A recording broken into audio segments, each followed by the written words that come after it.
नमस्कार दोस्तों, IAS PCS zone में आप सबों का फिर से एक बार बहुत बहुत स्वागत है। दोस्तों, यदि आप यूपी पीसीएस आरओ एआरओ की परीक्षा देने जा रहे हैं तो आपके लिए यह वीडियो बहुत ही ज़्यादा महत्वपूर्ण है। ठीक है, जैसा कि आप लोगों को मालूम होगा कि आरओ एआरओ की परीक्षा की डेट जो है डिसाइड कर दिया गया है, जो कि 11 फरवरी को है। ठीक है, तो अब आपके पास बहुत ही कम समय बचा हुआ है, तो अब आप लोगों को प्रत्येक दिन एक एक टेस्ट जरूर बनाना चाहिए और हमारे साथ आप जुड़े रहिए और आपको प्रत्येक दिन एक एक टेस्ट देखने को मिल जाएगा। और हाँ, यदि आपको उत्तर प्रदेश आरओ एआरओ से संबंधित और भी कोई वीडियो चाहिए, ठीक है, तो आप हमें कमेंट बॉक्स में ज़रूर बताइएगा, वो मैं वीडियो आपके लिए ज़रूर लाऊंगा। और ऐसे भी मैं आपके लिए बहुत सारा वीडियो लाने वाला हूँ, जैसे कि एक उत्तर प्रदेश स्पेशल का वीडियो आएगा जो कि बिल्कुल हैंड रिटन नोट्स का होगा, जहाँ से यदि आप उस वीडियो को देख लेंगे ना तो आपका एक भी ऐसा प्रश्न नहीं होगा उत्तर प्रदेश स्पेशल से संबंधित जो आपका छूट जाएगा। तो आप उस वीडियो को भी जरूर देखिएगा। ठीक है, और चलिए हम लोग बिना देरी के वीडियो शुरू करते हैं। दोस्तों, वीडियो पसंद आएगा तो वीडियो को लाइक कर दीजिएगा। चैनल पे पहली बार आएँ तो चैनल को जरूर सब्सक्राइब कीजिएगा ताकि मुझे मोटिवेशन मिलता रहे। ठीक है, यदि आप सब्सक्राइब कर देते हैं तो आपको उससे कोई हानि नहीं होती है, लेकिन मुझे बहुत ज़्यादा मोटिवेशन मिलता रहता है। ठीक है, ताकि मैं आपके लिए आगे वीडियो बनाता रहूँ। तो चलिए वीडियो शुरू करते हैं। वीडियो जो है दोस्तों दोनों लैंग्वेज में होगा, हिंदी और इंग्लिश दोनों में। आप अपनी सुविधा के अनुसार देख लेंगे। पहला प्रश्न है, भारत में यूरोपीय व्यापारी कंपनियों के आगमन के क्रम में सूची 1 को सूची 2 से सुमेलित कीजिए और सूचियों के नीचे दिए गए कूट से सही उत्तर को चुनिए। ठीक है, यहाँ 4 कंपनी दिया गया है और इसके जो है वो कंपनी कब यहाँ पे आई थी इंडिया में, ये पूछा जा रहा है। ठीक है, तो चलिए देख लीजिए। आप इसे बनाने का एक ट्रिक आप लगा सकते हैं। जैसे कि ट्रिक क्या होगा कि ऐसे याद रख सकते हैं, पी, ठीक है, पी, फिर डी, फिर ए, फिर डी और फिर एफ। ठीक है, ऐसे इस क्रम में आप याद रख सकते हैं। पी से हो गया पुर्तगाली, डच, अंग्रेज, डेनिस और फ्रांसिस। ठीक है, इस क्रम में आप याद रख सकते हैं। तो देखिए पूछा गया है कि पुर्तगाली, तो देखिए आप ऑप्शन से पकड़ सकते हैं। पी सबसे पहले क्या आ रहा है, पी आ रहा है, तो पी का देखिए सबसे कम यहाँ क्या दिया गया है, पी 1498। ठीक है, यानी पुर्तगाली जो है 1498 में आया। फिर देखेंगे डच, डच आया। ठीक है, तो डच देखिए यहाँ पे क्या है, 1605, 1607 और फिर 1668, तो सबसे कम ये है, यानी डी हो गया 1605। ठीक है, फिर अंग्रेज, तो अंग्रेज यहाँ पे देख लेंगे, पी डी ए से अंग्रेज हो गया ना, तो ए हो गया, यानी अंग्रेज जो हो गया है ये 1607 ईस्वी। और फिर लास्ट में क्या बच गया, फ्रांसिस, तो फ्रांसिस जो है कब आया, 1668 ईस्वी में। यानी पहला का हो जाएगा 3, दूसरा का हो जाएगा 4, फिर तीसरा का हो जाएगा 2 और डी जो हमारा है यानी फ्रेंच जो है उसका हो जाएगा पहला, यानी 1668। तो इस क्रम में आप मिला सकते हैं, तो सही उत्तर ऑप्शन सी होगा। ठीक है, चलिए बढ़ते हैं हम लोग अगले प्रश्न की ओर। अगला प्रश्न है, नीचे 2 कथन दिए गए हैं, एक को कथन ए कहा गया है और दूसरे को कारण आर कहा गया है। ठीक है, यानी कथन ए हमारा क्या कह रहा है कि कंपिल जो है, जो कि फर्रुखाबाद में है, कंपिल जो है जैन धर्म के प्रवर्तक 13वें तीर्थकर भगवान विमलनाथ, ठीक है, विमलनाथ, महासती द्रौपदी तथा गुरु द्रोणाचार्य की जन्मस्थली है। ठीक है, कथन ए में है। फिर कथन ए में है। फिर कारण जो है यानी कि कारण आर जो है उसमें क्या कह रहा है कि इस नगर का विष्णु पुराण, जातक, रामायण तथा उत्तराध्ययन सूत्र एवं अनेक ग्रंथों में उल्लेख किया गया है। ठीक है ना, इस नगर का जो है, इस नगर का जिक्र किया गया है। ओके, तो यहाँ पे आप देखेंगे कि कौन सा कथन जो है सही है। तो यहाँ पे इसका सही उत्तर क्या हो जाएगा दोस्तों, यहाँ पे सही उत्तर हो जाएगा कथन ए भी सही है और कारण आर भी सही है। ठीक है, यानी कथन ए और कारण आर सही है और इसका सही स्पष्टीकरण भी करता है। तो राइट आंसर ऑप्शन ए हो जाएगा। ओके, जैसे कि आप समझ सकते हैं कि विष्णु पुराण, जातक, रामायण तथा उत्तराध्ययन सूत्र एवं अनेक ग्रंथों में इस कंपिल यानी फर्रुखाबाद नगरी का उल्लेख भिन्न रूपों, प्रसंगों तथा परिवेशों में किया गया है। ओके, तो इस प्रकार आप इसे याद रख सकते हैं। चलिए बढ़ते हैं हम लोग अगले प्रश्न की ओर। अगला प्रश्न हमारा है, निम्नलिखित में से किसे भारतीय राष्ट्रीय कांग्रेस के अध्यक्ष के रूप में 3 बार चुना गया था। ठीक है, 3 बार चुना गया था।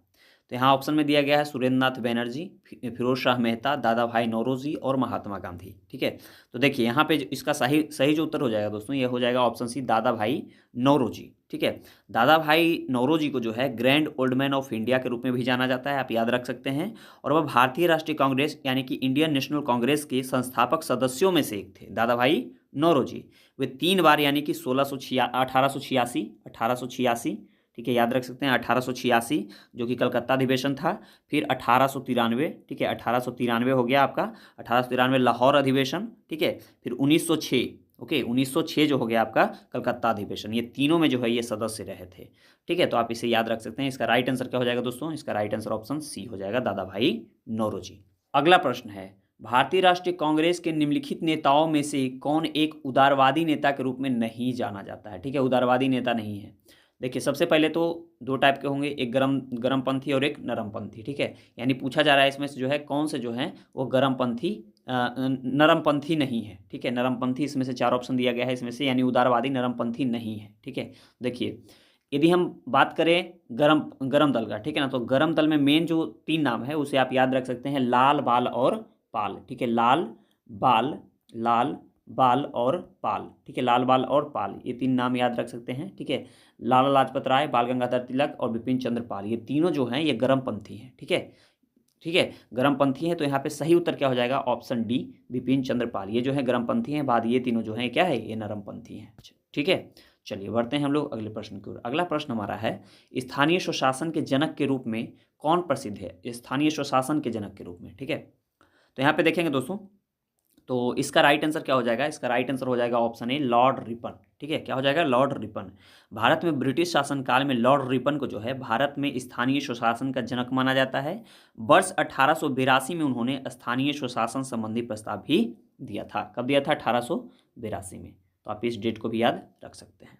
चलिए बढ़ते हैं हम लोग अगले प्रश्न की ओर। अगला प्रश्न हमारा है, निम्नलिखित में से शैक्षिक सुधारों के लिए हंटर कमीशन की नियुक्ति किसने की थी? ओके, हंटर कमीशन, याद कीजिए, हंटर कमीशन की बात किया जा रहा है। ठीक है, तो यहाँ दिया गया है कैनिंग, रिपन, कर्जन या रीडिंग। तो यहाँ पे इसका राइट आंसर हो जाएगा दोस्तों ऑप्शन बी, लॉर्ड रिपन। क्या हो जाएगा? और Lord Ripon. Right answer option Lord Ripon होगा। देखिए, हंटर शिक्षा आयोग की स्थापना जो है ब्रिटिश शासनकाल में लॉर्ड रिपन के समय जो है 1880-84 इसका काल रहा था, कि द्वारा 1882 ईस्वी में की गई थी। ठीक है, ये जो है हंटर कमीशन ये कब किया गया था? 1882 ईस्वी में। आप इसे याद रख सकते हैं। ठीक है, चलिए अब हम बात करें तो चार्ल्स वुड के घोषणा पत्र द्वारा शिक्षा के क्षेत्र में हुई प्रगति की समीक्षा के लिए सरकार ने विलियम विल्सन हंटर की अध्यक्षता में इस आयोग की नियुक्ति की थी। तो ये भी आप नाम याद रख सकते हैं। ठीक है, चलिए बढ़ते हैं हम लोग अगले प्रश्न की ओर। अगला प्रश्न हमारा है दोस्तों, यंग बंगाल आंदोलन का प्रारंभ 19वीं शताब्दी में किसके द्वारा किया गया था? यंग बंगाल आंदोलन का, तो यहाँ पे इसका राइट आंसर हो जाएगा दोस्तों option B, Louis Vivian Derozio के द्वारा। किसके द्वारा? लुई विवियन डेरोजियो के द्वारा जो है यंग बंगाल आंदोलन का प्रारंभ 19वीं शताब्दी में किया गया था। जैसे कि यंग बंगाल आंदोलन का प्रारंभ जो है 19वीं शताब्दी में किया गया था। ठीक है ना, जो कि अत्यंत विलक्षण व्यक्ति हेनरी लुइस विवियन डेरोजियो द्वारा, जो कि इनका शासनकाल था 1809 से 1831, ठीक है ना, में किया गया। डेरोजियो 1826 में कलकत्ता आए और अंग्रेजी साहित्य तथा इतिहास के शिक्षक के रूप में हिंदू कॉलेज में उनकी नियुक्ति हुई। इसके अतिरिक्त उन्होंने हैस्पेरस तथा कलकत्ता साहित्यिक गजट का भी संपादन किया। वह इंडिया गजट से भी संबंध रखते हैं। कौन? Louis Vivian Derozio. ठीक है, तो यंग बंगाल आंदोलन का प्रारंभ कब हुआ? याद रख सकते हैं 1809 से 1831 के मध्य। ओके, चलिए बढ़ते हैं हम लोग नेक्स्ट प्रश्न की ओर। नेक्स्ट प्रश्न हमारा है, वर्नाकुलर प्रेस एक्ट जो कि 1878 जो में हुआ था, किसने पारित किया था? ठीक है, वर्नाक्यूलर प्रेस एक्ट। तो यहाँ पे इसका राइट आंसर हो जाएगा दोस्तों ऑप्शन सी, लॉर्ड लीटन। ठीक है, लॉर्ड लीटन। देखिए यहाँ पे आप याद रख सकते हैं, यहाँ पे 2 प्रश्न पूछा जाएगा। एक तो वर्नाक्यूलर प्रेस एक्ट जो है वो किसके द्वारा लाया गया? ठीक है, तो लाया गया, ल से लाया गया होगा ना। देखिए याद, लाया गया तो ल से लीटन, ल से लाया गया। ठीक है, याद रखेंगे, ल से लीटन, ल से लाया गया। और उसको हटाया कौन? ठीक है, वर्नाक्यूलर प्रेस एक्ट जो है इसको हटाया किसने? तो इसको हटाया था ये लॉर्ड रिपन। री से क्या हो जाएगा? आर से क्या होगा? रिमूव। ठीक है, यानी लाया। देखिए यहाँ पे याद रखेंगे, लाया, लाया कौन? तो लीटन, ल से ल से लीटन होता है ना, लाया गया तो लीटन के द्वारा। और रिमूव किसके द्वारा किया गया? तो रिपन, आर से रिमूव होता है तो आर से रिपन भी होता है। तो इस प्रकार जो है ट्रिक से भी आप इसे याद रख सकते हैं। तो इसका राइट आंसर क्या हो जाएगा दोस्तों? इसका राइट आंसर हो जाएगा ऑप्शन सी, लॉर्ड लीटन। चलिए बढ़ते हैं हम लोग नेक्स्ट प्रश्न की ओर। भारतीय विश्वविद्यालय अधिनियम 1904 पारित होने पर भारत का वायसराय कौन था? ठीक है, तो यहाँ पे इसका राइट आंसर हो जाएगा दोस्तों ऑप्शन बी, लॉर्ड कर्जन। कौन था? लॉर्ड कर्जन था। जैसे कि आप याद रख सकते हैं, लॉर्ड कर्जन जो है 1899 से 1905 के कार्यकाल के दौरान भारतीय विश्वविद्यालयों का अधिनियम पारित किया गया था। यह वर्ष 1902 ईस्वी में गठित एक विश्वविद्यालय आयोग की सिफारिश के आधार पर 1904 में पारित किया गया था। ठीक है, इसकी अध्यक्षता जो है सर थॉमस रैले ने किया था और इसलिए इसे रैले कमीशन भी कहा जाता है। तो आप याद रख सकते हैं। चलिए बढ़ते हैं हम लोग अगले प्रश्न की ओर। अगला प्रश्न हमारा है, निम्नलिखित में से कौन सा कांग्रेस का एकमात्र अधिवेशन था जिसकी अध्यक्षता महात्मा गांधी ने की थी? ठीक है, महात्मा गांधी के द्वारा एकमात्र अधिवेशन किया गया था दोस्तों, वह था बेलगाम अधिवेशन 1924। ओके, याद रख सकते हैं। चलिए बढ़ते हैं नेक्स्ट प्रश्न को। नेक्स्ट प्रश्न है, भारतीय राष्ट्रीय कांग्रेस के प्रथम सत्र में कितने प्रतिनिधियों ने भाग लिया था? ठीक है, प्रथम सत्र में पूछा जा रहा है। ओके, तो यहाँ पे इसका राइट आंसर क्या हो जाएगा दोस्तों? यहाँ पे ध्यान देंगे कि भारतीय राष्ट्रीय कांग्रेस की स्थापना जो है, स्थापना में 72 प्रतिनिधि, कितने? 72 प्रतिनिधियों ने उपस्थिति दर्ज कराई थी और 28 दिसंबर 1885 को बम्बई यानी मुंबई के गोकुल दास तेजपाल संस्कृति महाविद्यालय में जो है इसकी बैठक हुई थी। ठीक है, तो कितने प्रतिनिधियों ने भाग लिया था? 72 प्रतिनिधियों ने। ठीक है, और यह जो कांग्रेस का जो पहला अधिवेशन था दोस्तों, यह पुणे में होने वाला था। ठीक है, कहाँ होने वाला था? पुणे में। लेकिन वहाँ क्या हुआ कि प्लेग फैल गया, तो इसके कारण जो है इसको स्थानांतरित कर करके मुंबई कर दिया गया। ठीक है, तो आप इसे याद रख सकते हैं। चलिए बढ़ते हैं हम लोग अगले प्रश्न की ओर। अगला प्रश्न हमारा है, अंग्रेजी साप्ताहिक न्यू इंडिया की स्थापना किसने की थी? ठीक है, अंग्रेजी जो साप्ताहिक पत्रिका है न्यू इंडिया, इसकी स्थापना किसने किया था? तो यहाँ पे इसका राइट आंसर हो जाएगा दोस्तों ऑप्शन ए, बिपिन चंद्र पाल। कौन हो जाएगा? बिपिन चंद्र पाल। याद रखेंगे, बिपिन चंद्र पाल को जो है क्रांतिकारी विचारों के जनक के रूप में भी जाना जाता है। उन्होंने 1901 ईस्वी में अंग्रेजी साप्ताहिक न्यू इंडिया की स्थापना की थी। कब किया था? 1901 ईस्वी में। ठीक है, 1901 ईस्वी में जो है न्यू इंडिया की स्थापना किया था। और याद रख सकते हैं, बिपिन चंद्र पाल ने वर्ष 1907 में आंध्र प्रदेश में, ठीक है, आंध्रा में जो है वंदे मातरम आंदोलन का भी प्रचार किया था। ये भी आप याद रखेंगे। अगला प्रश्न है, कांग्रेस के प्रसिद्ध त्रिपुरी अधिवेशन की अध्यक्षता किसने किया था? ठीक है, सबसे पहले तो यदि मैं बात करूं तो त्रिपुरी अधिवेशन कब हुआ था? तो 1939 में। ठीक है, कब हुआ था दोस्तों? 1939 में हुआ था। आप इसे याद रख सकते हैं। और इसके अध्यक्षता किया था किसने? इस सुभाष चंद्र बोस ने। देखिए हुआ क्या था कि एक तरफ जो है सुभाष चंद्र बोस खड़े हुए थे और दूसरे तरफ जो है वह पट्टाभी सीतारामैया खड़े हुए थे गांधी जी के सपोर्ट से। ठीक है, तो यहाँ पे सुभाष चंद्र बोस जो है वो जीत जाते हैं, जबकि पट्टाभी सीतारामैया हार जाते हैं। इसी में गांधी जी बोलते हैं कि यह पट्टाभी सीतारामैया का हार नहीं बल्कि मेरा हार है। ठीक है, इसी से जो है सुभाष चंद्र बोस जो है बोलते हैं बापू ऐसा कुछ भी नहीं है। ठीक है, उसके बाद जो है सुभाष चंद्र बोस जो है पद त्याग देते हैं। ठीक है, कांग्रेस पद को, अध्यक्ष पद को त्याग देते हैं। उसके बाद जो कांग्रेस का अध्यक्ष बनता है वो बनते हैं डॉक्टर राजेंद्र प्रसाद। ये भी आप याद रख सकते हैं, पूछा जाएगा। ठीक है, तो इसी के बाद जो है सुभाष चंद्र बोस कांग्रेस के पद त्याग देते हैं और उसके बाद जो है उसके बाद इस्तीफा देने के बाद जो है ये फॉरवर्ड ब्लॉक की स्थापना भी करते हैं। ठीक है, कब करते हैं? तो 1939 में जो है फॉरवर्ड ब्लॉक की भी स्थापना करते हैं। ये भी आप याद रख सकते हैं। ठीक है, तो यहाँ पे इसका राइट आंसर क्या हो जाएगा दोस्तों? Option A, Subhash Chandra Bose. चलिए बढ़ते हैं हम लोग अगले प्रश्न की ओर। अगला प्रश्न हमारा है, मुस्लिम लीग के लाहौर अधिवेशन जो कि 1940 की में हुआ था, उसकी अध्यक्षता किसने किया था? ठीक है, तो यहाँ पे इसका राइट आंसर हो जाएगा दोस्तों ऑप्शन डी। ठीक है, कौन किया था? मोहम्मद अली जिन्ना ने। मुस्लिम लीग के लाहौर अधिवेशन जो 1940 में हुआ था उसका अध्यक्षता किसने किया था? मोहम्मद अली जिन्ना ने किया था। अगला प्रश्न है, वंदे मातरम समाचार पत्र किसने शुरू किया था? वंदे मातरम समाचार पत्र। ठीक है, तो यहाँ पे इसका राइट आंसर हो जाएगा दोस्तों ऑप्शन बी, अरबिंदो घोष ने। किसने किया था? वंदे मातरम समाचार पत्र की स्थापना किसने किया था? तो वह किया था अरबिंदो घोष ने। कब किया था? 1905 ईस्वी में। ठीक है, अरबिंदो घोष ने 1905 में अंग्रेजी भाषा के समाचार पत्र वंदे मातरम का प्रकाशन किया था। कब? 1905 में। याद रखेंगे, 1905 में वंदे मातरम के जो है किसने किया था समाचार पत्र का स्थापना? तो यह किया था अरबिंदो घोष ने। ठीक है, चलिए बढ़ते हैं हम लोग अगले प्रश्न की ओर। अगला प्रश्न है, निम्नलिखित में से ब्रिटिश इंडिया एसोसिएशन की स्थापना कब हुई थी? ओके, ब्रिटिश इंडिया एसोसिएशन की स्थापना, तो इसका राइट आंसर हो जाएगा दोस्तों ऑप्शन ए, 1851 में। कब हुआ था? ब्रिटिश इंडिया एसोसिएशन की स्थापना 1851 में हुआ था। जैसे कि आप याद रख सकते हैं, ब्रिटिश इंडिया एसोसिएशन की स्थापना 1851 में कलकत्ता में हुआ था। ठीक है, और इसके संस्थापक सदस्य कौन कौन थे? राधाकांत देव थे जो कि अध्यक्ष थे, देवेंद्र नाथ टैगोर थे जो कि महासचिव थे, राजेंद्र लाल मित्रा, हरिश्चंद्र मुखर्जी, ये सब जो है इसके सदस्य थे। ओके, चलिए बढ़ते हैं हम लोग अगले प्रश्न की ओर। अगला प्रश्न हमारा है, निम्नलिखित में से किसने भारतीय राष्ट्रीय कांग्रेस को सूक्ष्मदर्शी अल्पसंख्यकों की संस्था कहकर उसका उपहास किया था, यानी मजाक, हंसी उड़ाई थी? तो इसका राइट आंसर हो जाएगा दोस्तों ऑप्शन ए, लॉर्ड डफरिन ने। किसने क्या कहा था? लॉर्ड डफरिन ने कहा था। ठीक है, अगला प्रश्न हमारा है, अखिल भारतीय ट्रेड यूनियन कांग्रेस के प्रथम अध्यक्ष कौन थे? अखिल भारतीय ट्रेड यूनियन कांग्रेस के प्रथम अध्यक्ष कौन थे दोस्तों? तो इसका राइट आंसर हो जाएगा ऑप्शन सी, लाला लाजपत राय। याद रखेंगे, बहुत ही महत्वपूर्ण प्रश्न है यह। अखिल भारतीय ट्रेड यूनियन कांग्रेस के प्रथम अध्यक्ष कौन थे? लाला लाजपत राय थे। ठीक है।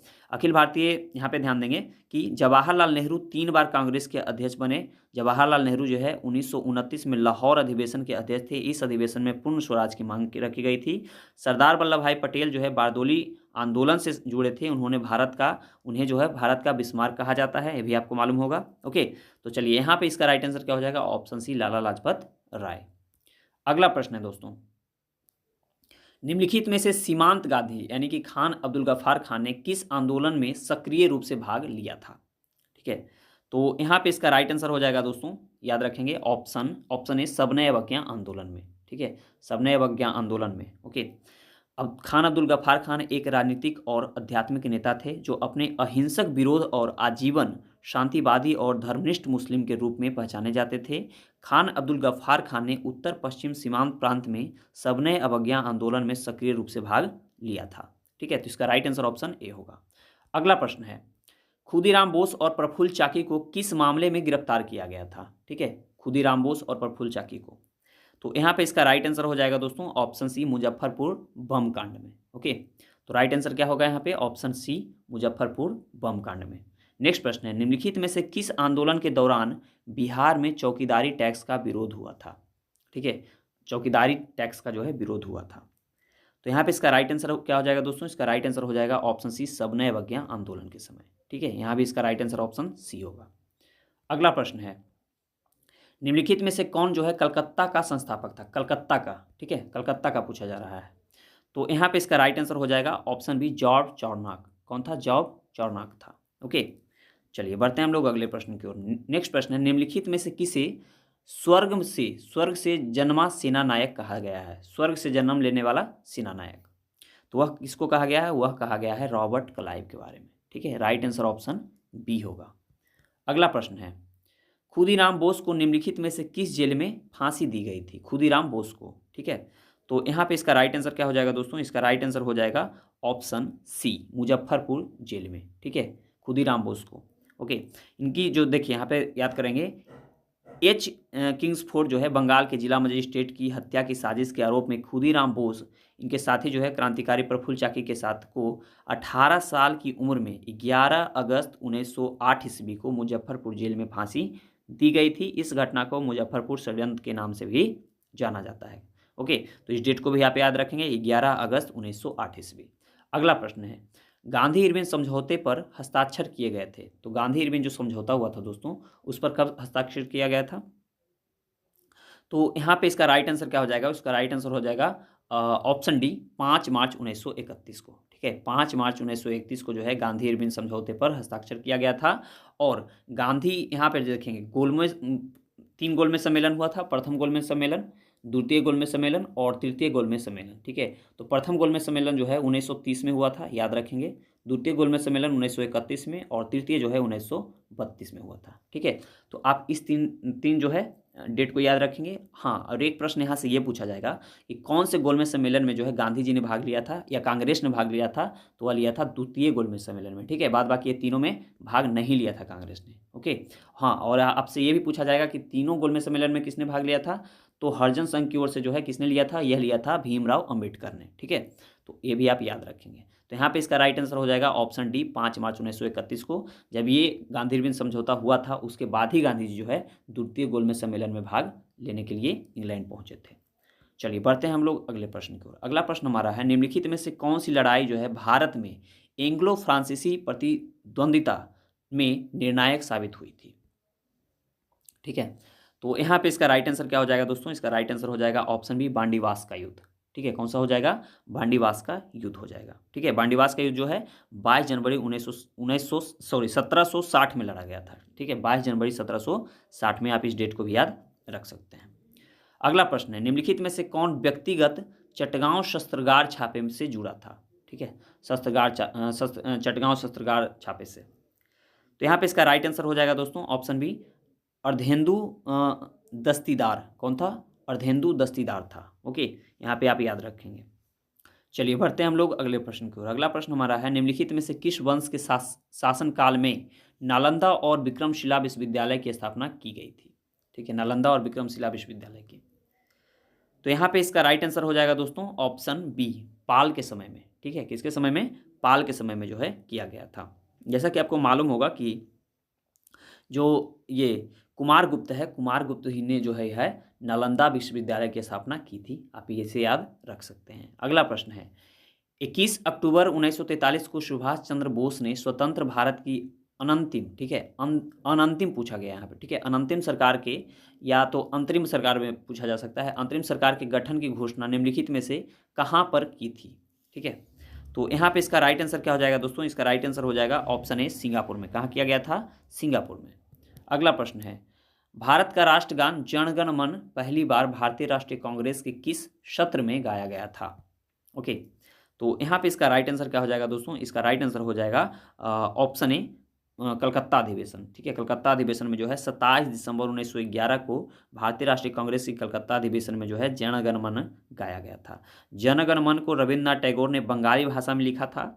संविधान सभा ने 24 जनवरी 1950 को जन गण मन को भारत के राष्ट्रगान के रूप में अपनाया। ओके, बंकिम चंद्र चट्टोपाध्याय ने भारत के राष्ट्रीय गीत वंदे मातरम की रचना की है। तो आप इतना याद रख सकते हैं। अगला प्रश्न है, 1906 में कलकत्ता में आयोजित कांग्रेस अधिवेशन का अध्यक्ष निम्न में से कौन था?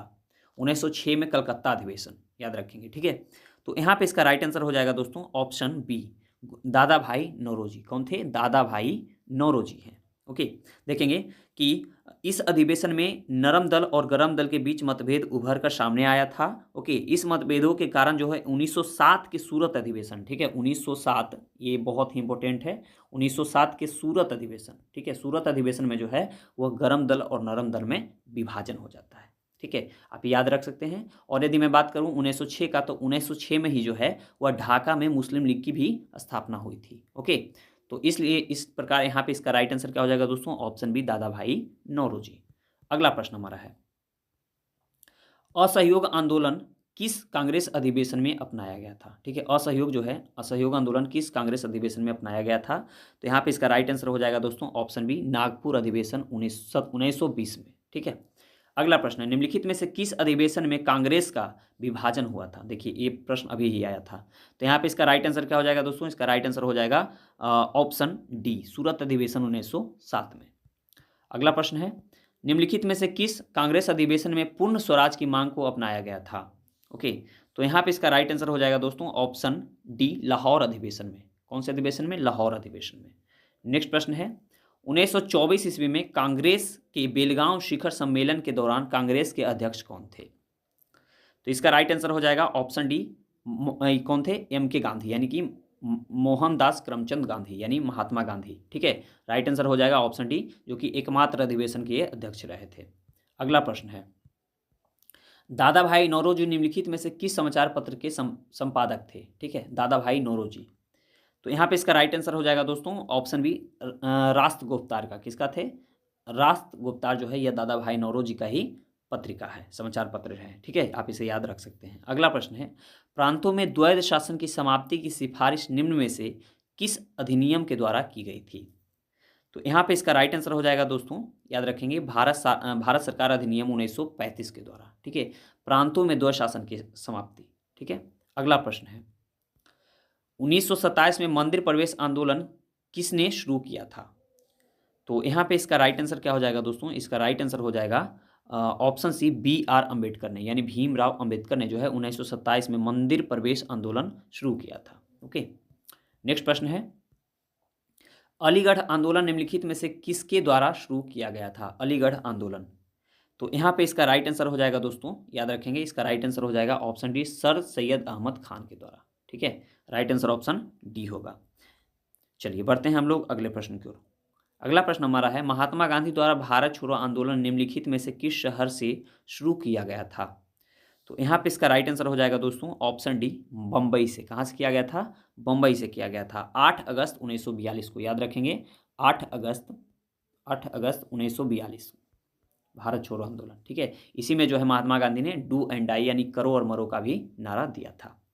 अगला प्रश्न हमारा है, निम्नलिखित में से किस शासक ने कहा कि हिंदुस्तान को मुस्लिम यानी कि दार उल इस्लाम राज्य में परिवर्तन करना असंभव है? ठीक है, यह किसने कहा था दोस्तों? तो यह कहा था इल्तुतमिश ने। किसने कहा था? इल्तुतमिश ने। चलिए बढ़ते हैं हम लोग अगले प्रश्न की ओर। अगला प्रश्न हमारा है कि दिल्ली सल्तनत का एकमात्र सुल्तान जिसने स्वयं को खलीफा घोषित किया था, ठीक है, वह स्वयं को खलीफा घोषित किया था, तो वह कौन था दोस्तों? तो वह था कुतुबुद्दीन मुबारक खिलजी, ठीक है। कौन था? कुतुबुद्दीन मुबारक खिलजी। कुतुबुद्दीन मुबारक खिलजी, जिसे मुबारक खान भी कहा जाता है, वह अलाउद्दीन खिलजी का एक बेटा था। मुबारक शाह जब 17 या 18 वर्ष के थे तो 14 अप्रैल 1316 को कुतुबुद्दीन की उपाधि के साथ सिंहासन पर बैठा। उन्होंने खिलाफतुल्लाह यानी भगवान का प्रतिनिधि शीर्षक धारण किया, जो उनके सिक्कों पर दिखाई देता था। तो इस फैक्ट को भी आप याद रख सकते हैं।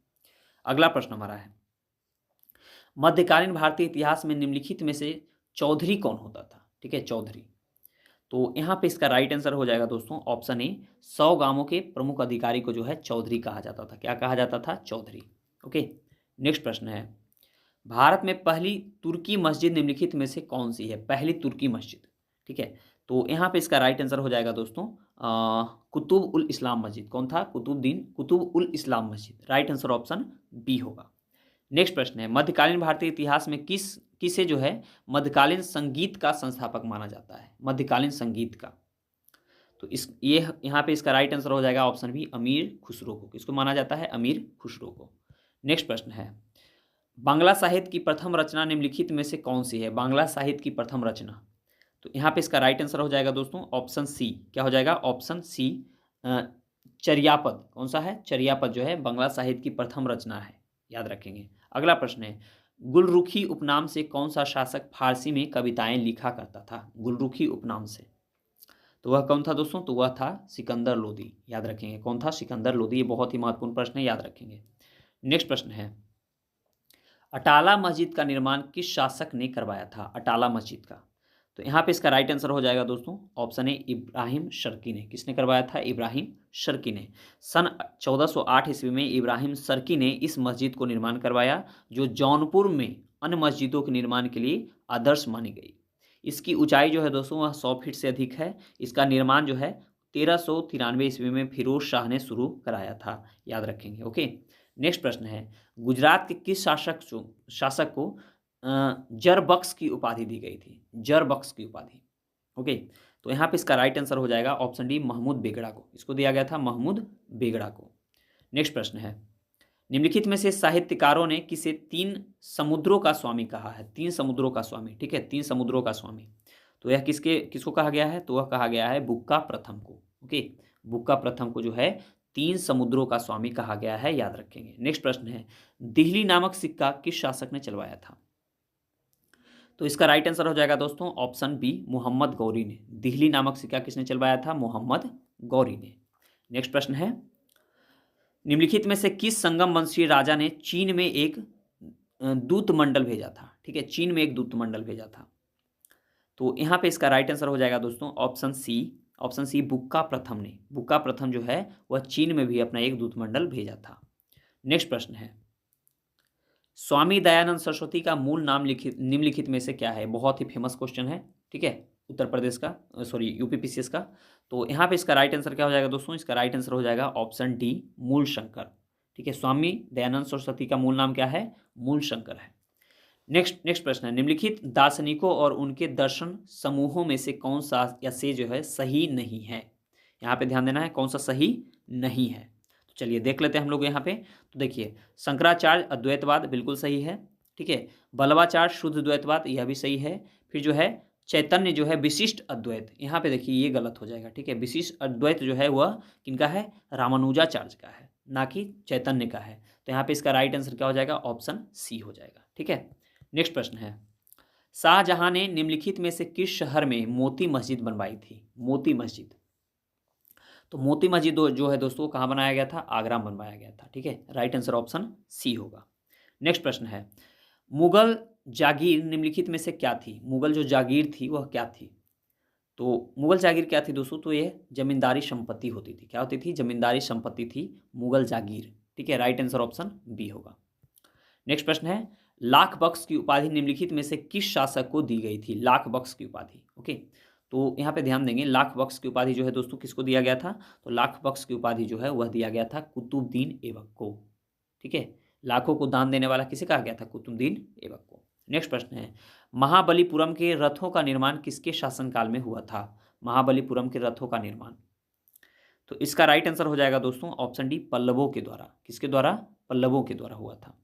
नेक्स्ट प्रश्न है, मुगल काल के दौरान एक विदेशी यात्री भारत आया था तथा उसने एक विशेषज्ञ के रूप में तख्ते ताउस यानी कि मयूर सिंहासन का निर्माण किया, उसका नाम क्या था? यानी कि मयूर सिंहासन के जो है निर्माणकर्ता कौन थे दोस्तों? तो इसका राइट आंसर हो जाएगा ऑप्शन सी, टेवर्नियर। कौन था?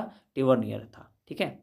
नेक्स्ट प्रश्न है, रुपया नामक नया सिक्का पहली बार किसने जारी किया था? रुपया नामक नया सिक्का। ठीक है, तो रुपया नामक जो है नया सिक्का किसने जारी किया था दोस्तों? तो वह किया था शेर शाह सूरी ने। याद रखेंगे कौन था? शेर शाह सूरी ने। नेक्स्ट प्रश्न है, बैहंद का युद्ध, ठीक है, बैहंद का युद्ध किन के बीच लड़ा गया था? बैहंद का युद्ध, तो बैहंद का जो युद्ध था दोस्तों, यह 1008 ईस्वी में लड़ा गया था। यह युद्ध जो है पंजाब के शाही वंश के राजा अनंतपाल एवं महमूद गजनबी के मध्य हुआ था। ठीक है, युद्ध में सांभर के चौहानों ने अनंतपाल का साथ दिया था। इस युद्ध में जो है दुर्भाग्यवश राजा अनंतपाल की पराजय हो गई थी। ठीक है, तो यहाँ पे इसका राइट आंसर क्या हो जाएगा? ऑप्शन ए, अनंतपाल और महमूद गजनबी के मध्य। नेक्स्ट प्रश्न है, दिल्ली के निम्नलिखित सुल्तानों में से वह कौन था जिसने सबसे पहले अपने सैनिकों को वेतन की नकदी अदायगी की थी? ठीक है, अपने सैनिकों को नगद वेतन दिया था, तो वह कौन था दोस्तों? तो वह था अलाउद्दीन खिलजी। कौन था? अलाउद्दीन खिलजी। नेक्स्ट प्रश्न है, अलाउद्दीन खिलजी के शासन में आमिल कौन थे? ठीक है, आमिल जो था वह कौन था? तो आमिल जो था दोस्तों, वह भू राजस्व की वसूली करने वाला सरकारी प्रतिनिधि होता था। कौन था? प्रतिनिधि था। ठीक है, तो राइट आंसर ऑप्शन बी होगा। नेक्स्ट प्रश्न है, औरंगजेब के शासनकाल में किसका यह देखने का कार्य था कि लोग अपना जीवन शरीयत के अनुसार जीते हैं या नहीं? ठीक है, तो यह किसका कार्य था दोस्तों? तो यह जो कार्य था यह था मुहतसिब का। किसका था? मुहतसिब का था। राइट आंसर ऑप्शन सी होगा। नेक्स्ट प्रश्न है, the city of Siri, the city of Siri का निर्माण निम्नलिखित में से किस शासक द्वारा करवाया गया था? तो इसका राइट आंसर हो जाएगा ऑप्शन सी, अलाउद्दीन खिलजी के द्वारा। राइट आंसर ऑप्शन सी होगा। नेक्स्ट प्रश्न है दोस्तों, पश्चिमी भारत के शकों को पराजित करने के बाद किस गुप्त शासक ने विक्रमादित्य की उपाधि धारण की थी? ठीक है, विक्रमादित्य की, तो राइट आंसर हो जाएगा ऑप्शन सी, चंद्रगुप्त द्वितीय ने। किसने किया था? विक्रमादित्य की उपाधि धारण किया था, तो वह किया था चंद्रगुप्त द्वितीय ने। नेक्स्ट प्रश्न है, चौथ कर किसके प्रशासन में वसूला जाता था? चौथ कर जो है वह किसके प्रशासन में वसूला जाता था? तो यहाँ पे इसका राइट आंसर हो जाएगा दोस्तों ऑप्शन डी, मराठा प्रशासन के अंतर्गत चौथ कर। ठीक है, याद रखेंगे, चौथ और सरदेश मुख।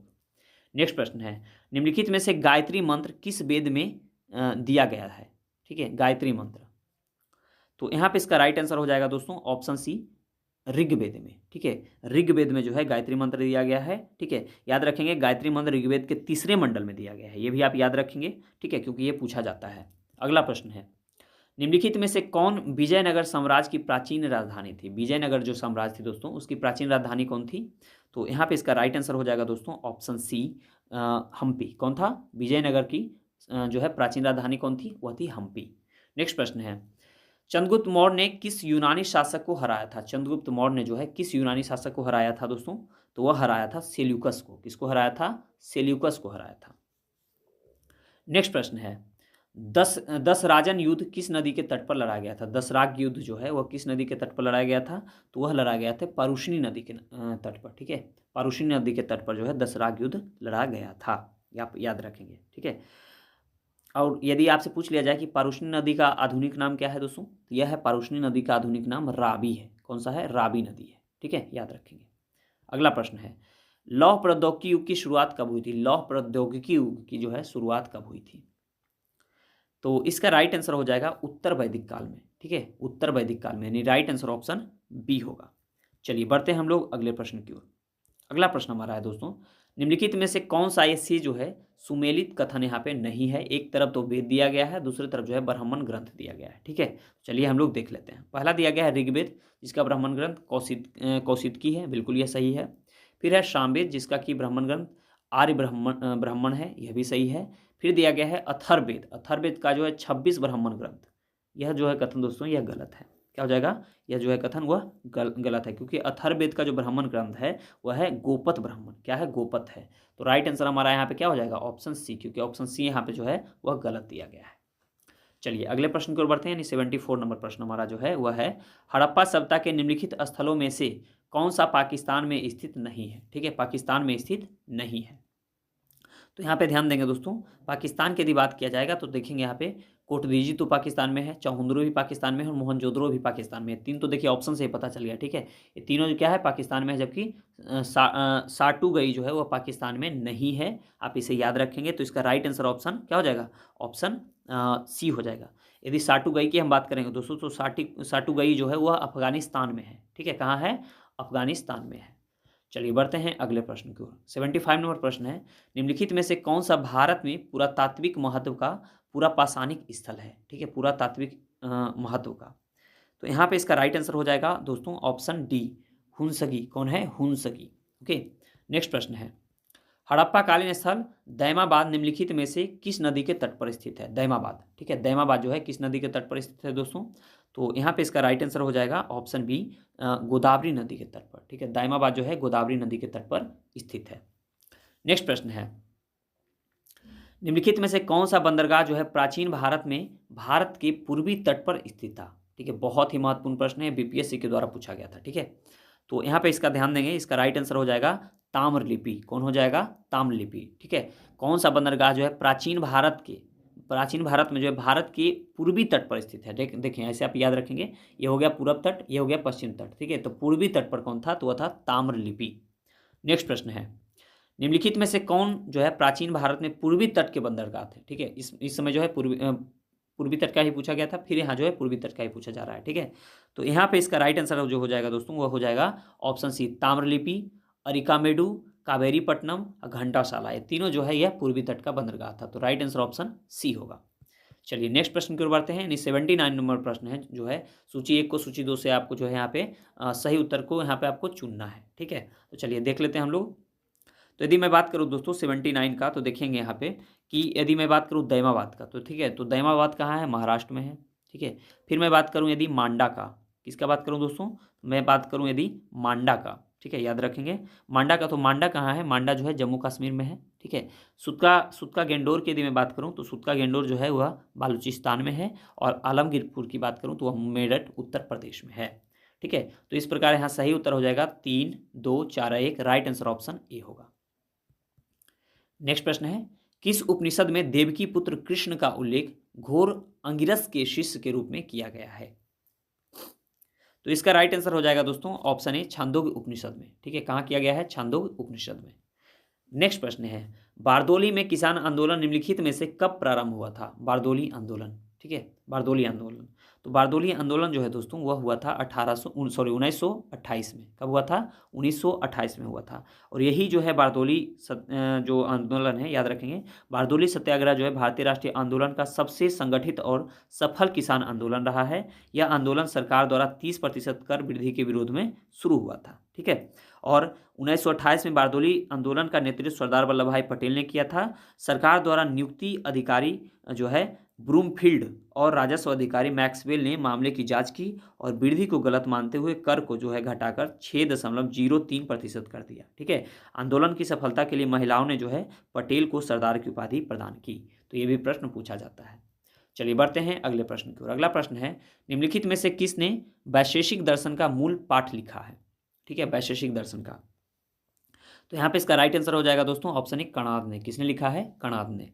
नेक्स्ट प्रश्न है, निम्नलिखित में से कौन सा कृष्णदेव राय लिखित शासन कला पर जो है एक ग्रंथ है। ठीक है, निम्नलिखित में से कौन सा कृष्णदेव राय द्वारा लिखित शासन कला पर एक ग्रंथ है। तो यहाँ पे इसका राइट आंसर हो जाएगा दोस्तों ऑप्शन बी, अमुक्त माल्याद। कौन सा है, अमुक्त माल्याद, याद रखेंगे। नेक्स्ट प्रश्न है, ओडिशा का सूर्य मंदिर 12वीं शताब्दी ईस्वी में निम्नलिखित में से किस सम्राट द्वारा बनवाया गया था। बहुत ही महत्वपूर्ण प्रश्न है। तो इसका राइट आंसर क्या हो जाएगा दोस्तों, यह हो जाएगा ऑप्शन सी, नरसिम्हादेव प्रथम के द्वारा। ठीक है, कोणार्क सूर्य मंदिर जो है ओडिशा के पुरी में स्थित है। इसका निर्माण 13वीं शताब्दी यानी कि 1238 से 1264 ईस्वी में राजा नरसिम्हदेव प्रथम ने करवाया था। यह सूर्य देवता को समर्पित है। इसे ब्लैक पैगोडा के नाम से भी जाना जाता है। ठीक है, याद रखेंगे। चलिए बढ़ते हैं हम लोग अगले प्रश्न की ओर। अगला प्रश्न है, हिंदू पौराणिक कथाओं में पट्टचित्र, ठीक है, पट्टचित्र कला किस भगवान को समर्पित है। तो पट्टचित्र कला जो है दोस्तों यह भगवान जगन्नाथ को समर्पित है। किसको है? भगवान जगन्नाथ को समर्पित है। तो राइट आंसर ऑप्शन ए होगा। नेक्स्ट प्रश्न है, मैसूर पैलेस निम्नलिखित में से किसका निवास स्थान था? मैसूर पैलेस, ठीक है, मैसूर पैलेस। तो मैसूर पैलेस जो है दोस्तों वो वाडियार का जो है निवास स्थान था। किसका? वाडियार वंश का, ठीक है, वाडियार वंश का। चलिए बढ़ते हैं नेक्स्ट प्रश्न की ओर। नेक्स्ट प्रश्न है, निम्नलिखित में से किस मंदिर में गोपुरम पाया जाता है? गोपुरम, ठीक है। तो यहाँ पे ध्यान देंगे, इसका राइट आंसर हो जाएगा शिव मंदिर में, जो कि चिदम्बरम में है। कहाँ है? चिदम्बरम में जो है, उसमें जो है गोपुरम पाया जाता है। ओके, चलिए नेक्स्ट प्रश्न है। नेक्स्ट प्रश्न है, निम्नलिखित में से कौन कांग्रेस सोशलिस्ट पार्टी के संस्थापक में से एक था? कांग्रेस सोशलिस्ट पार्टी, ठीक है। तो यहाँ पे इसका राइट आंसर क्या हो जाएगा दोस्तों? इसका राइट आंसर हो जाएगा ऑप्शन डी, अशोक मेहता। कौन थे? अशोक मेहता जो है वो कांग्रेस सोशलिस्ट पार्टी के संस्थापकों में से एक थे। नेक्स्ट प्रश्न है, हिंदुस्तान सोशलिस्ट रिपब्लिकन एसोसिएशन यानी HSRA की स्थापना किस वर्ष हुई थी? ठीक है, बहुत ही महत्वपूर्ण प्रश्न है, ये प्रश्न हमेशा पूछा जाता है। तो इसका राइट आंसर क्या हो जाएगा? ऑप्शन डी, 1928 में हो जाएगा। ठीक है, देखिए हिंदुस्तान सोशलिस्ट रिपब्लिकन एसोसिएशन यानी HSRA की स्थापना 1928 में हुई थी। 1928 में चंद्रशेखर आज़ाद के नेतृत्व में दिल्ली के फिरोज शाह कोटला, जो कि अब नाम हो गया है अरुण जेटली मैदान, ठीक है, तो फिरोज शाह कोटला मैदान में जो है हिंदुस्तान रिपब्लिकन एसोसिएशन का नाम बदल करके जो है हिंदुस्तान सोशलिस्ट रिपब्लिकन एसोसिएशन कर दिया गया था। ठीक है, यदि आपसे पूछा जाएगा कि हिंदुस्तान जो है ये हिंदुस्तान एसोसिएशन, हिंदुस्तान जो है हिंदुस्तान रिपब्लिकन एसोसिएशन की स्थापना कब हुई थी? तो उसकी स्थापना 1924 में हुई थी। आप याद रखेंगे, ठीक है, 1924 में। ओके, याद रखेंगे। और इसका नाम बदल करके 1928 में हिंदुस्तान सोशलिस्ट रिपब्लिकन एसोसिएशन कर दिया, यानी HSRA। उस समय HRA था। ठीक है, चलिए बढ़ते हैं अगले प्रश्न की ओर। अगला प्रश्न हमारा है, भानु सिंघा उपनाम का प्रयोग किसने किया था? भानु सिंघा उपनाम का प्रयोग, ठीक है। तो यहाँ पे इसका राइट आंसर हो जाएगा दोस्तों, इसका राइट आंसर ऑप्शन सी हो जाएगा, रविन्द्रनाथ टैगोर ने। किसने किया था? रविन्द्रनाथ टैगोर ने। 91 नंबर प्रश्न है, उत्तर प्रदेश राज्य का कौन सा जिला जो है तेल रिफाइनरियों के लिए प्रसिद्ध है? तेल रिफाइनरियों के लिए। तो यहाँ पे इसका राइट आंसर हो जाएगा ऑप्शन डी, मथुरा। कौन सा हो जाएगा? मथुरा हो जाएगा। नेक्स्ट प्रश्न है,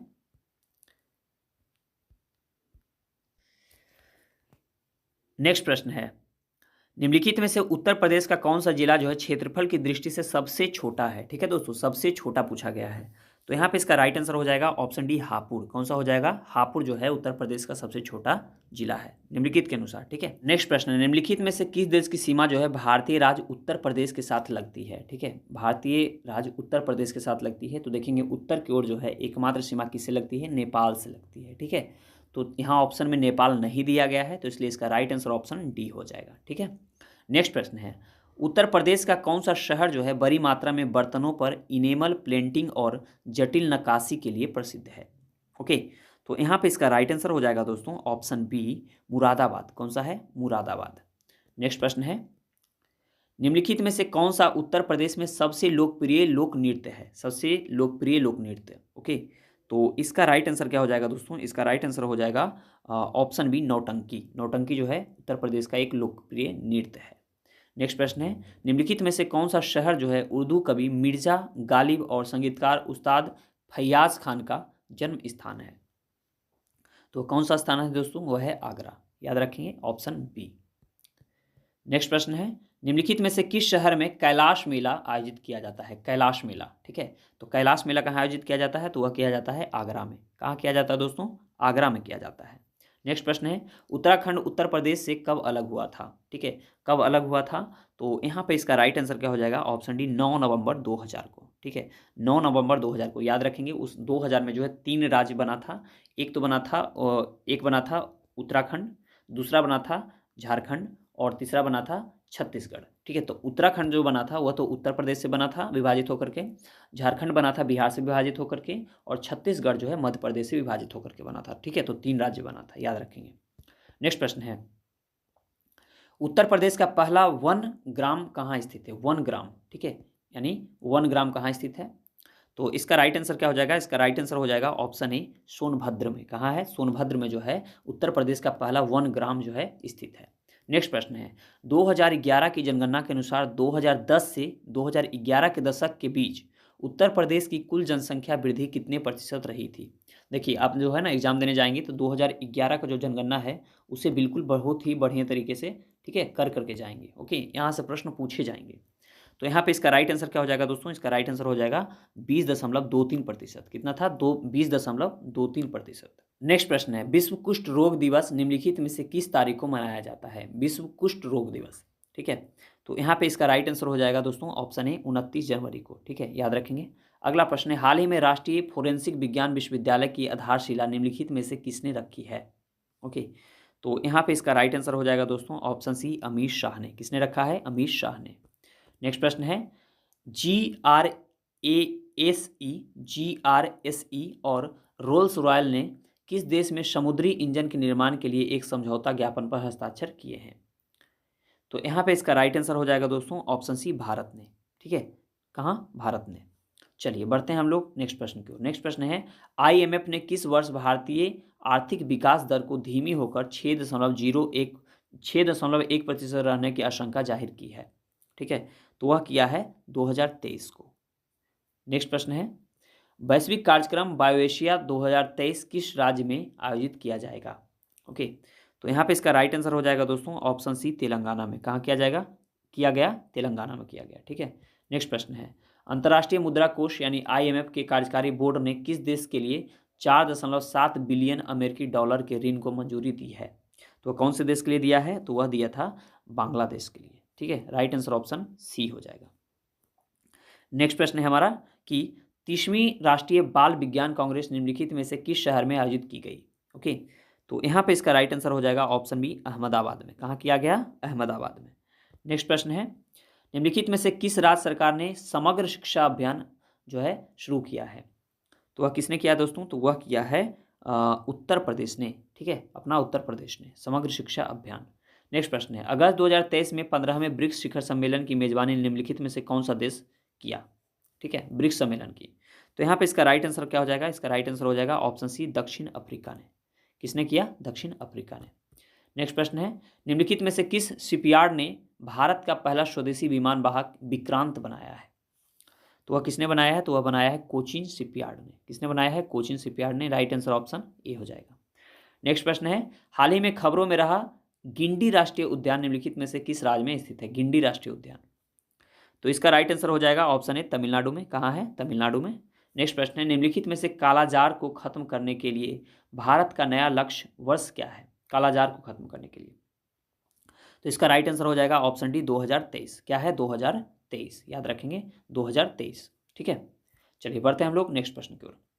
नेक्स्ट प्रश्न हमारा है, निम्नलिखित में से कौन से केंद्रीय मंत्रालय ने हाल ही में वन डिस्ट्रिक्ट वन प्रोडक्ट यानी ODOP उपहार सूची का डिजिटल संस्करण लॉन्च किया है।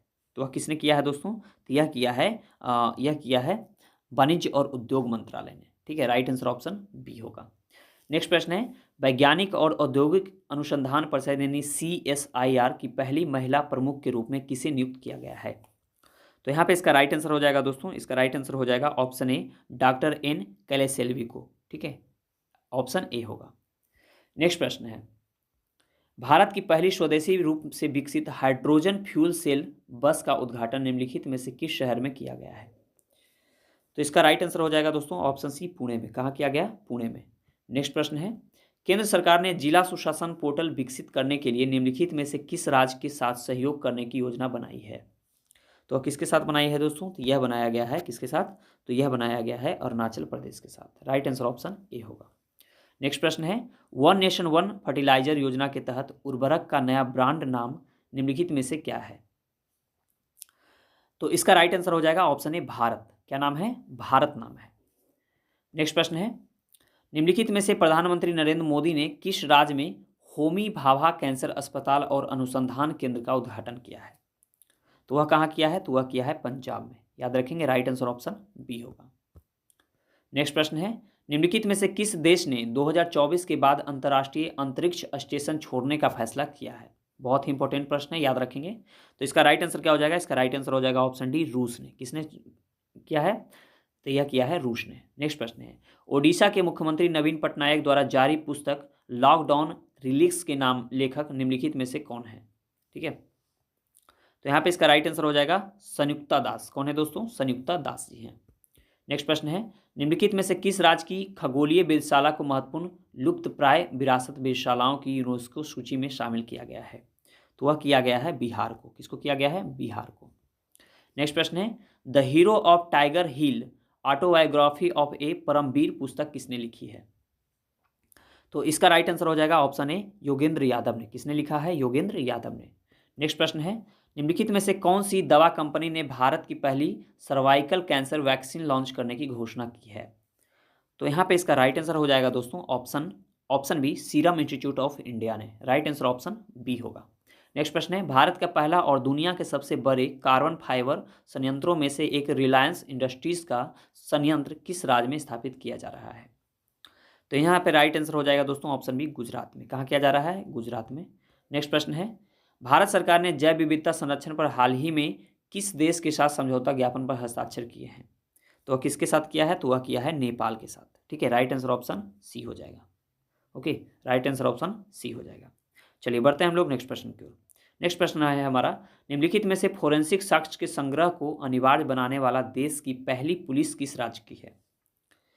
तो इसका राइट आंसर हो जाएगा दोस्तों ऑप्शन है दिल्ली की। ठीक है, यानी दिल्ली पुलिस। नेक्स्ट प्रश्न है भारत का एकमात्र वायसराय कौन था जिसकी अपने कार्यकाल के दौरान हत्या कर दी गई थी? ठीक है, तो यहाँ पे इसका राइट आंसर क्या हो जाएगा दोस्तों? इसका राइट आंसर हो जाएगा ऑप्शन बी लॉर्ड मेयो। कौन था वह? Lord Mayo. लॉर्ड मेयो की हत्या कहाँ कर दी गई थी? भारत में ही। ठीक है, नेक्स्ट प्रश्न है सूची 1 को सूची 2 से आपको सुमेलित करना है। ठीक है, यहाँ पे जो है कौन सा सही उत्तर है? तो चलिए देख लेते हैं हम लोग सूची को। एक तरफ जो है देख लेते हैं धान का कटोरा। ठीक है, धान का कटोरा जो है दोस्तों वह किसको कहा जाता है? मतलब ये जो दिया गया है उत्तर प्रदेश का डिस्ट्रिक्ट दिया गया है और इसमें जो है प्रथम कौन है ये पूछा जा रहा है। ठीक है, तो धान का कटोरा याद रखेंगे। धान का कटोरा किसको कहा जाता है? तो धान का कटोरा जो है चंदौली को कहा जाता है। ठीक है, चंदौली को। फिर बात करें हम काशी की बहन किसको कहा जाता है? तो काशी की बहन जो है गाजीपुर को कहा जाता है। फिर आंवला नगरी किसको कहा जाता है? तो आंवला नगरी जो है प्रतापगढ़ को कहा जाता है। और जैन लोगों का काशी किसे कहा जाता है? तो वह कहा जाता है मेरठ को। ठीक है, तो यहाँ पे इसका राइट आंसर क्या हो जाएगा दोस्तों? इसका राइट आंसर देखेंगे तो इसका राइट आंसर हो जाएगा आपका ऑप्शन ए। 1 2 3 4 सब सही सम्मिलित है। नेक्स्ट प्रश्न है भारत की पहली जनगणना किस वायसराय के समय में आयोजित की गई थी? ठीक है, तो यहाँ पे इसका राइट आंसर हो जाएगा ऑप्शन बी लॉर्ड मेयो के समय में। किसके समय में? लॉर्ड मेयो के समय में जो है भारत की पहली जनगणना जो है आयोजित की गई थी। चलिए बढ़ते हैं नेक्स्ट प्रश्न की ओर। यहाँ पे जो है नीचे 2 कथन दिए गए हैं। एक को कथन ए और दूसरे को कारण आर कहा गया है। तो कथन ए हमारा कहता है कि संगीत भक्त स्वामी हरिदास का जन्म जो है वृंदावन में हुआ था। ठीक है, यहाँ पे ये दिया गया है। तो क्या यह कथन सही है दोस्तों? तो यहाँ पे देखेंगे तो यह कथन जो है वह क्या है? बिल्कुल जो है गलत हो जाएगा। ठीक है, क्योंकि जो इनकी जन्म जो है ना स्वामी हरिदास जो हैं इनका जन्म के यदि मैं बात करूँ तो संगीत भक्त स्वामी हरिदास का जन्म जो है हरिदासपुर अलीगढ़ में हुआ था। ठीक है, तो इसलिए हमारा पहला कथन तो क्या है? वह गलत है। ठीक है, और दूसरा देख लेते हैं। तो ये जो है अकबर के नवरत्नों में से एक तानसेन स्वामी हरिदास के शिष्य थे। तो कारण जो हमारा हुआ सही है लेकिन कथन क्या है? गलत है। तो यहाँ पर राइट आंसर क्या हो जाएगा? ए तो हमारा असत्य हो जाएगा किंतु आर क्या हो जाएगा? सत्य हो जाएगा। तो इस प्रकार इसका राइट आंसर ऑप्शन डी होगा। ठीक है, अब देखेंगे यहाँ पे लास्ट का जो 10 प्रश्न है दोस्तों वह मैथ्स का दिया गया है। आप इसे सॉल्व कर लेंगे। ठीक है, यहाँ पे जो इसका करेक्ट आंसर है इसको मैं टिक आउट कर देता हूँ, आप इसे सॉल्व कर लेंगे। ठीक है, 131 जो क्वेश्चन है इसका राइट आंसर जो होगा वह हो जाएगा ऑप्शन बी। याद रखेंगे 2383 यानी 2383। ठीक है, जो 32 नंबर प्रश्न है जब आप इसको सॉल्व करेंगे 32 नंबर प्रश्न को तो इसका राइट आंसर आज जो आ जाएगा वो आ जाएगा ऑप्शन सी 17 आएगा। कितना आएगा? 17 आएगा। और 133 नंबर जो क्वेश्चन है वह है इसका जो राइट आंसर आ जाएगा दोस्तों इसको ध्यान देंगे। इसका राइट आंसर जो आ जाएगा वह आ जाएगा ये ऑप्शन बी आ जाएगा। ठीक है, यहाँ पे इसका राइट आंसर ऑप्शन बी आ जाएगा। और 134 नंबर जो प्रश्न है दोस्तों जब आप इसे सॉल्व करेंगे तो इसका जो राइट आंसर आएगा वह 4000 रुपये आएगा, यानी ऑप्शन ए इसका होगा सही उत्तर। फिर 135 नंबर प्रश्न को जब आप सॉल्व करेंगे, ठीक है 135 नंबर प्रश्न को, तो इसका जो राइट आंसर आ जाएगा दोस्तों वो आ जाएगा ऑप्शन सी। यहाँ पे ध्यान देंगे 135 नंबर प्रश्न का राइट आंसर ऑप्शन सी आ जाएगा, 8 आ जाएगा। ठीक है, देखिए आप ऐसे सॉल्व कर लेंगे। यदि नहीं सॉल्व होता है तो आप हमें कमेंट बॉक्स में बताएंगे, अगला वीडियो में सॉल्व कर दूंगा। ठीक है, नेक्स्ट प्रश्न जो 136 नंबर प्रश्न है 136 का जो राइट आंसर आ जाएगा वो आ जाएगा ऑप्शन बी -1 आएगा। ठीक है, 136 का। और 137 की यदि मैं बात करूं दोस्तों तो 137 को जब आप सॉल्व करेंगे तो आ जाएगा ए, इसका भी आएगा ऑप्शन बी 9/4। ठीक है, 19/4। ठीक है, यानी 19/4। फिर 138 नंबर प्रश्न को जब आप सॉल्व करेंगे, ठीक है 138 नंबर प्रश्न को जब आप सॉल्व करेंगे तो इसका भी राइट आंसर आ जाएगा ऑप्शन बी माइनस प्लस और ये जो है गुणा, ये तीनों जो सिंबल दिया गया है इसको आप ध्यान देंगे। फिर जो है 139 नंबर प्रश्न को आप सॉल्व करेंगे ठीक है, 139 नंबर प्रश्न को। तो जो इसका राइट आंसर आ जाएगा दोस्तों वो आ जाएगा ऑप्शन बी 47। ठीक है, और 140 नंबर प्रश्न को जब आप सॉल्व करेंगे तो इसका जो राइट आंसर आ जाएगा वो भी आएगा ऑप्शन बी 55 से 62। ठीक है, तो इस प्रकार हम लोगों ने 140 प्रश्न को सॉल्व किया है। ठीक है, आपका इसमें कितना प्रश्न सही हुआ है कमेंट बॉक्स में जरूर बताएंगे। ठीक है, चलिए मिलते हैं हम लोग अगले वीडियो में। अपना ध्यान रखें, पढ़ाई करते रहें। जय हिंद।